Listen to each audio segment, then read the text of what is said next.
All right. Hi, Deborah. Hi, Bree. How are you? Doing well, and yourself?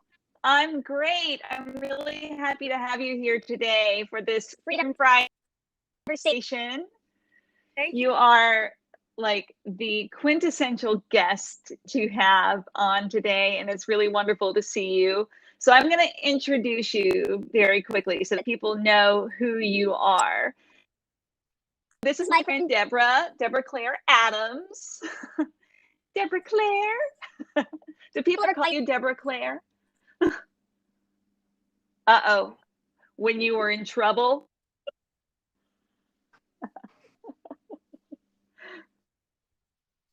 Okay, let's try again. We're having a little bit of a hard time hearing Debbie today.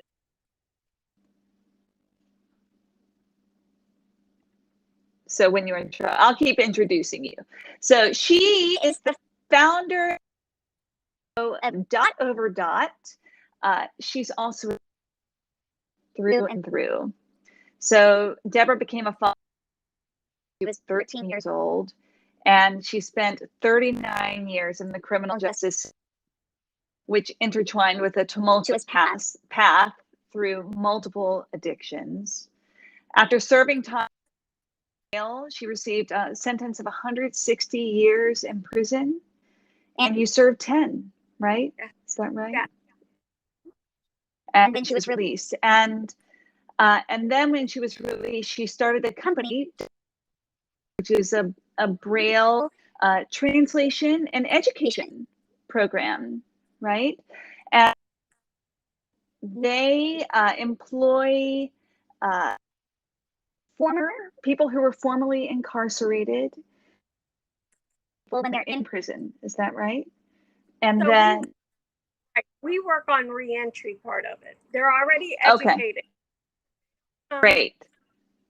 Until it's time from. Fantastic. So, I mean, you know, Deborah, you and I have known each other for a long time. We met. Is it okay if I say how we met? Is that all right? We met when Deborah was serving time, and she was in a group. It was a therapeutic theater program group called the Voice Project, and we hit it off immediately. Played, worked, agonized for many years before her release, and it's been really wonderful to see you grow and bloom over these years. Really, really extraordinary. So I would love, and it's also her birthday. So happy birthday. So Deborah, I would just really love by us. I know that I started to talk about Dot Over Dot, but why don't you tell us about how you got interested in Braille, how you, and then what Dot to Dot does. Dot Over Dot. I keep calling it Dot. Dot Over Dot does. Okay. So my criminal past had to do with accounting and money and embezzlement. So I'm very analytical. And while I was in prison, there was a flyer that said, "Do you like to do crossword puzzles? Are you analytical? Are you organized? Are you pay attention to detail?" And so 50 of us women applied to learn Braille. And out of that 50, 12 of us were chosen. And I happened to be one of the 12. Wow. So while I was there, I got my certification in Braille as a Braille transcriber. And that is what I did with the rest of my time while I was there. Just learning Braille, working for the Department of Blind and Vision Impaired through the prison, producing work for them. And then I came home and went to a halfway house, and my 30 days there, I ended up getting a phone call from American Printing House for the Blind. And they offered me to come and be a guinea pig because they were going to do a transition program for people like me coming out of prison, and wanting to become self-sufficient. And so I didn't even think twice about it. I say it's a God moment because literally the lady said, we offer this to you. However, there's one catch. It's in Kentucky. And whatever was on my heart, I agreed instantly. So let me give a little background. In Virginia, right? You were incarcerated. You lived in Virginia before incarceration, and so this was, and you have family in Virginia, so that was a big. It was. I had been gone for 10 years, and I had only been home 90 days, and so it was a big decision, but my heart knew that it was the best decision for me. And yeah, my children have only wanted the best for me, but it wasn't the best time at that time for me to make that type of choice. However, I just knew it was the right choice. I didn't know what was going to happen. I had never met anybody in Kentucky. The only person I had met was the person on the phone. I didn't go like to interview and then come back and blah, blah, blah. No, I got on the plane. And when I got on the plane, it was to start this journey. I got there in the middle of a snowstorm at 9:30 at night, hadn't been on a plane for 12 plus years. Yeah, it was a pretty interesting transition, leaving some tension at home with my children. Got to a hotel and 10 o'clock the next morning, APH said, somebody's coming to get you. And it started a journey of me living in Kentucky and then being hired by APH. And in that journey, it allowed me to become self-sufficient. So I was coming to adult children that would have helped me as much as they could. Don't get me wrong. But I didn't want them to feel burdened by me. And I didn't want to be triggered to my old behavior. So I am very much a believer of a power greater than myself. And I have no doubt in my mind that was a power greater than myself. Because when I went to the guest house, I was literally in the same neighborhood that I had been growing up my whole life, where my drugs were, where I lived and put on a front. I literally could get on a bus and watch it pass me by. So this opportunity was life-saving. And I go to Kentucky and I realized that this program that they're going to start isn't going to help some of the people that are coming out of prison. They have certain criteria, certain rules, and for whatever reason, they're not going to meet that. And so they're not going to have the same opportunities that I did. And so I ended up realizing I needed to do something. So Canada, a company in Canada actually asked me if I would transcribe a book for them. And I was like, well, yeah, I can do that on the side. There were no conditional contracts. I was like, yeah, I can do that. And so I started doing that book independently. And when I started doing it independently, I realized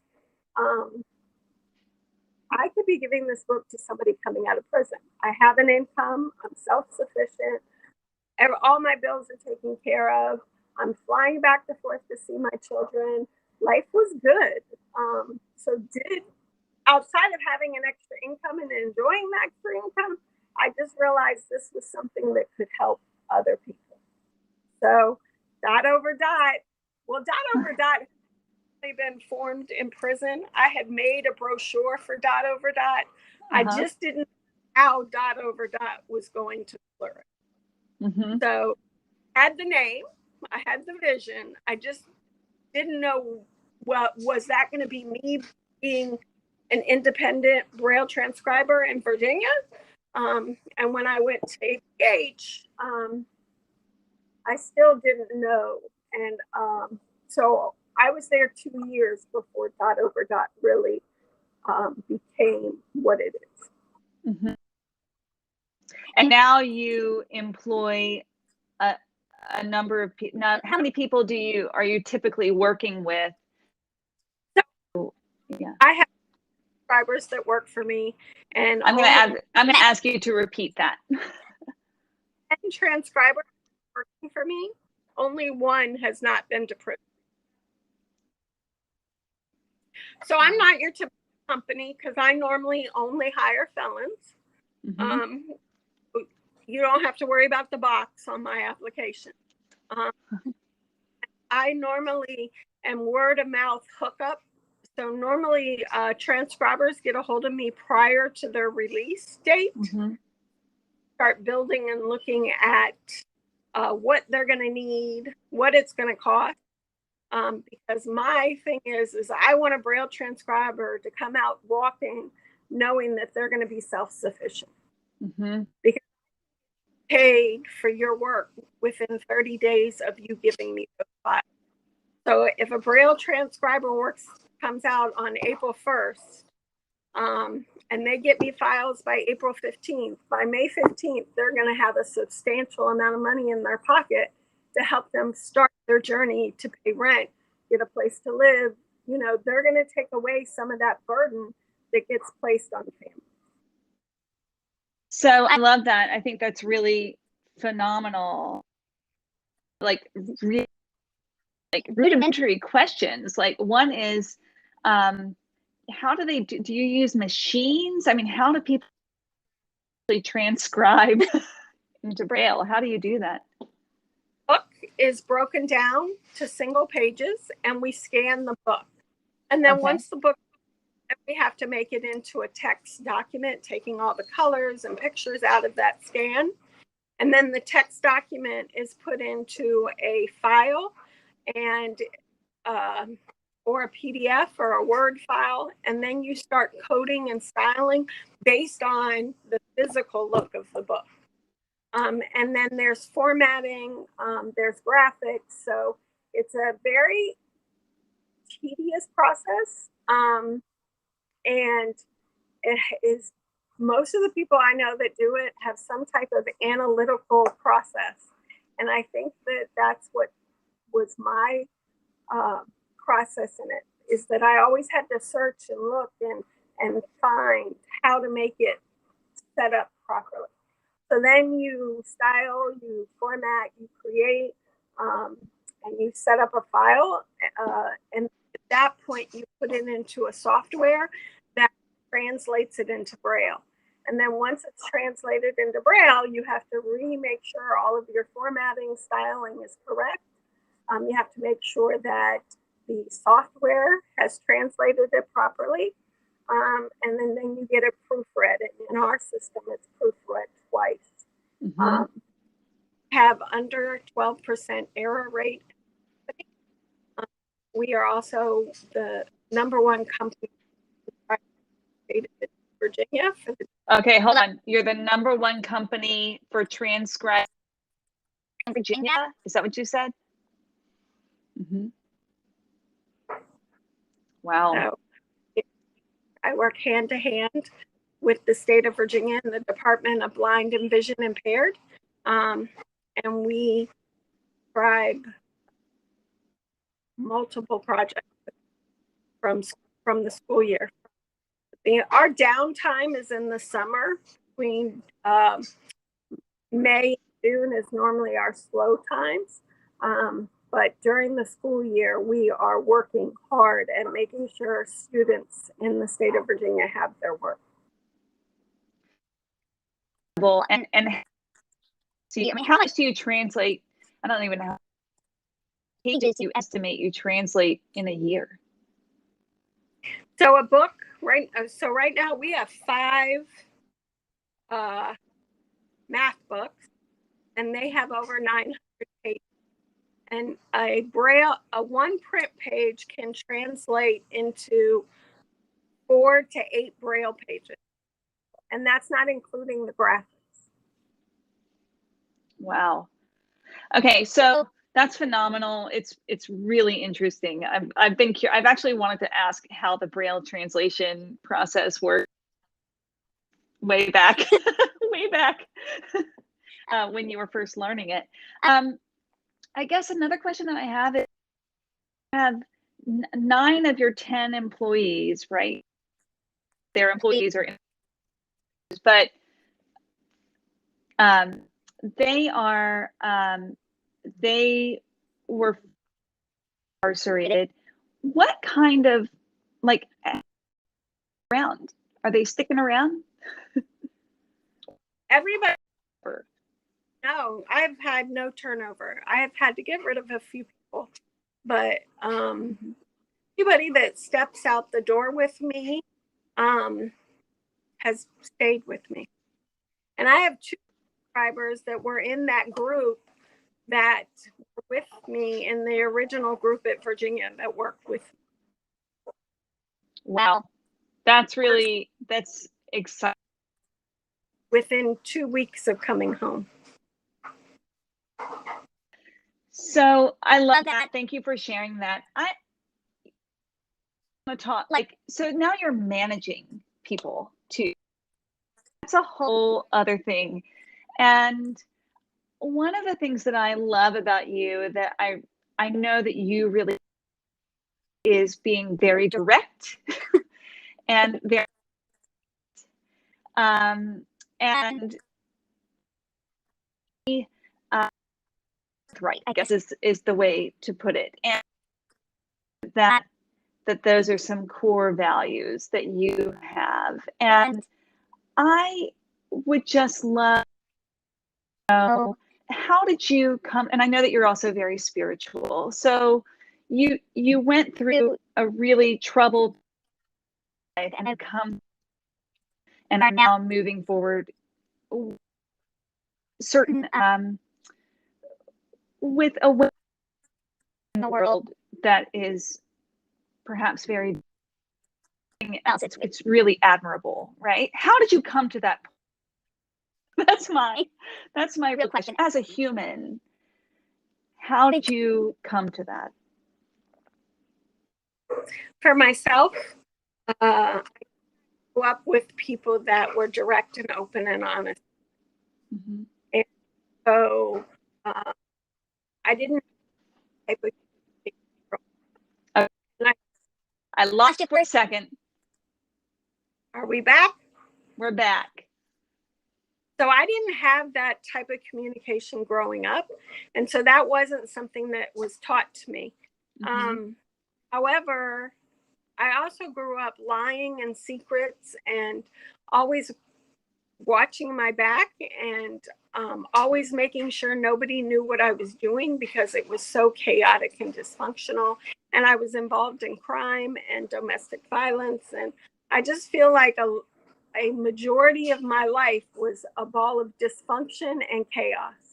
And when I got to prison, I just remember having a conversation with God, saying, if you change my life and allow me to walk out of here, I will do whatever it takes while I'm here to change those things. So during that time was a lot of therapy, a lot of looking in the mirror and becoming totally honest with myself, and realizing that I was a liar for a long time, I was a cheat, and I was a thief, and that I harmed a lot of people. But not only that, I let my children down, and I had been let down. So that was one thing that I didn't want to do, but I ended up doing. The circle had generational curse had happened in my life. And nobody was going to take responsibility of that. But only I could take responsibility of what I had done. And so prison is rough, but there are avenues there that if you use them and you become dedicated to your plight of not being who you were when you came in, you will change. But that's a personal, and that's a personal journey that you have to stay dedicated to. And so what I realized was I had lots of skeletons, and I made a promise to God. I said, God, if you remove all my skeletons, I promise you I will come home and work hard not to return to the life that I knew. because I was recidivism at its finest. I just hadn't got any prison time. I had been slapped on the wrist. I had gone to jail. I had stopped because I was pregnant. You know, I had 100 reasons. The other thing that did not do me justice was I could, for myself, I could dress myself up and I could look like I had it all together.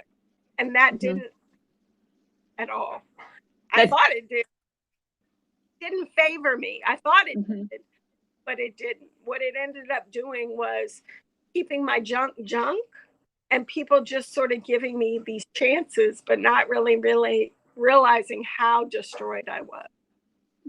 And one of the things that I learned in prison that I didn't know was that at 36, when I went in, I was still a 13-year-old little girl. Educationally and intellectually, I could talk you around a water cooler and back. And I was good at that. But emotionally, I was dysfunctional as a little girl. And so no one had ever took time in that. And I have to give credit to Kairos and the ladies in Kairos, because those women really took time to love me for me and give me the unconditional love that I had never had from anyone. I love that. Can you tell our viewers what this is? Right. Kairos is a Christian-based community that goes into the prisons, and it's normally a group of women, older women, that you could see as your mother and grandmother. And they come in and they love on you with smiles, and they cry with you and they pray with you, and they continue to always tell you, we don't care what you did, we don't care who you were, we love who you are. They taught me that Christ loves everybody, and because Christ loves everybody, it's not for them to judge anyone.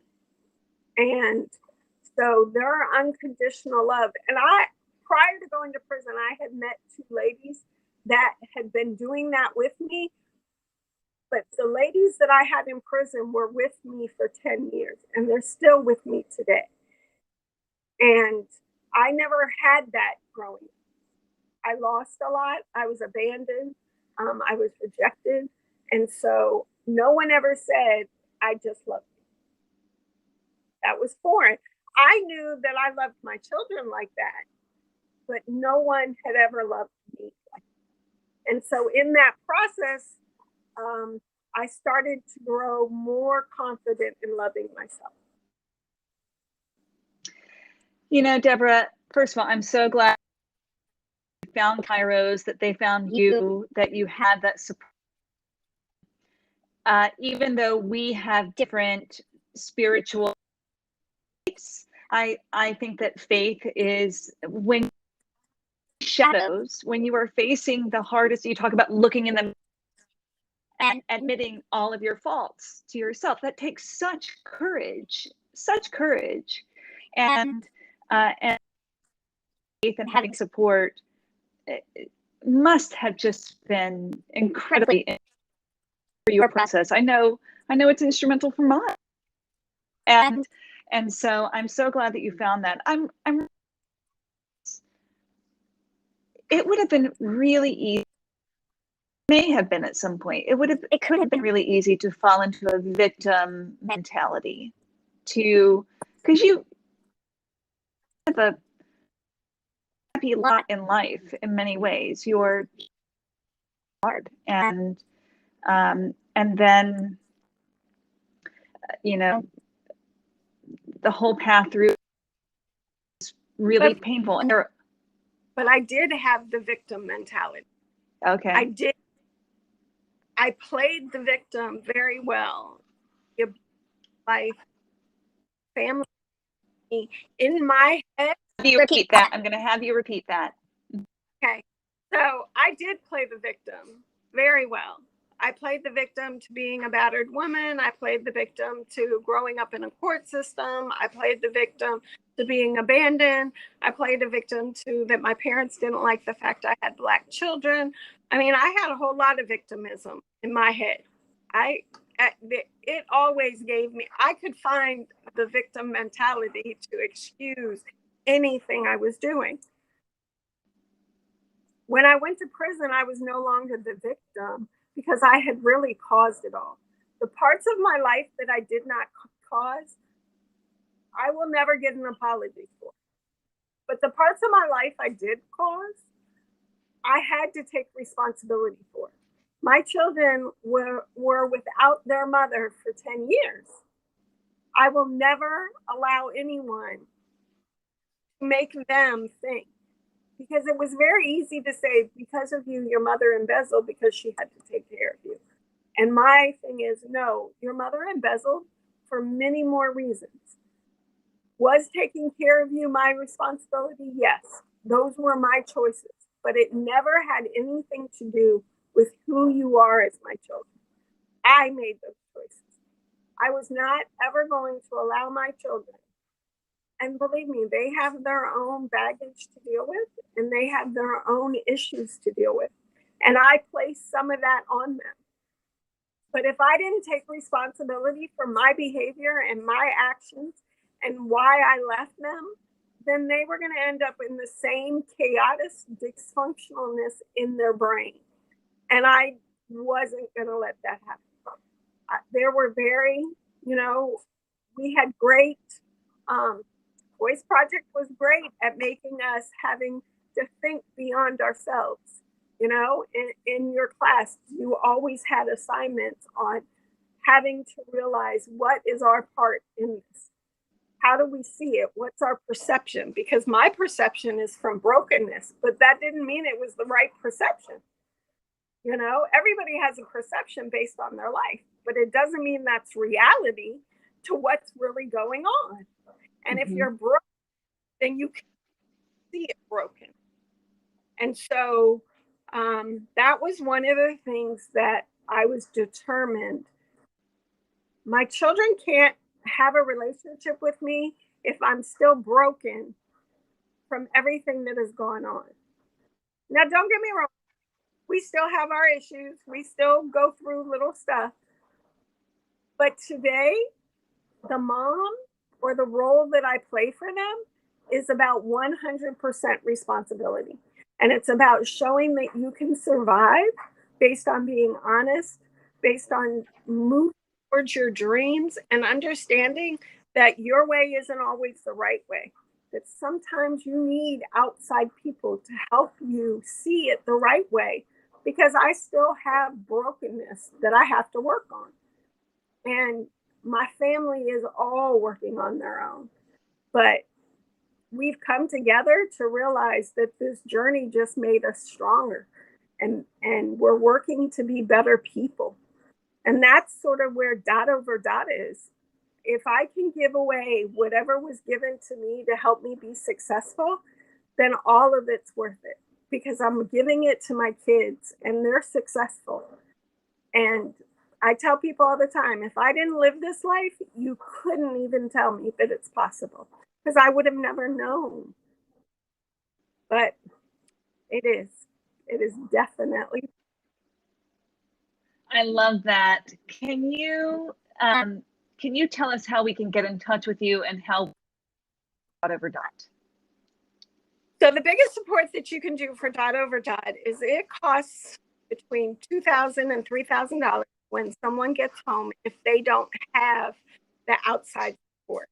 Normally people go through churches or whatever, and that money covers software, a laptop, getting them what is needed to help them start. So that normally either comes out of my pocket or a church. So anyone wants to help with that, that would be fabulous. And I think I gave you my Cash App. It's a money sign, Braille Queen 1217. And if you want to email me, It's D Adams at .over.org.